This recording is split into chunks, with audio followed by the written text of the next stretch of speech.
Le sel, c'est un besoin physiologique de notre corps.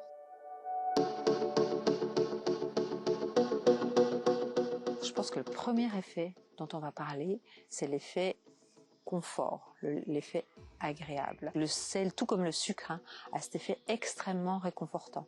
Effet très important, ça va être au niveau de la salive. Le sel va permettre, au niveau de la salive, d'envoyer des décharges électriques. Ces décharges électriques vont repousser les molécules aromatiques au fond de la bouche. Ces molécules très volatiles vont s'envoler par la voie rétronasale et être détectées au niveau du bulbe olfactif de l'odorat. Donc le sel, il est non seulement ce côté très agréable qu'on a, plaisir, mais c'est surtout aussi un exhausteur de goût, d'odeur, mais surtout de goût.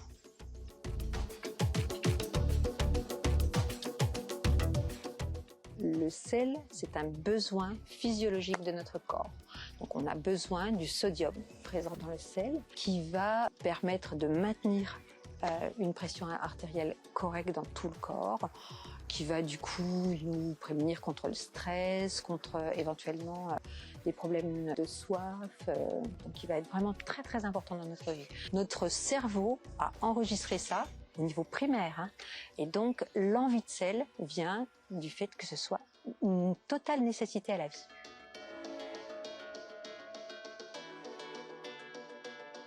Effet très important.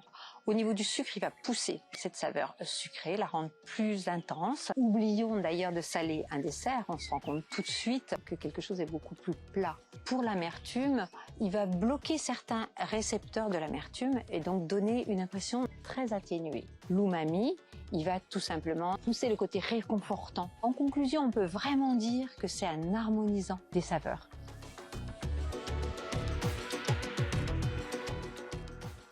Il va avoir un effet sur la texture des aliments, effectivement, à travers la production de salive.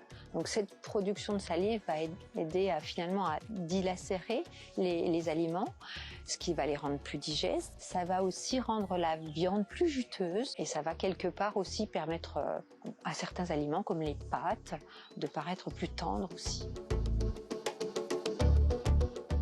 En général, quand on utilise un sel fin, c'est un sel qui est totalement appauvri en nutriments. Alors que là, au départ, on a un sel de grande qualité, riche en oligo-éléments et autres nutriments, qu'on va réduire nous-mêmes en poudre, en glace. Ça va nous permettre d'en mettre très peu sur nos aliments, mais d'une grande qualité.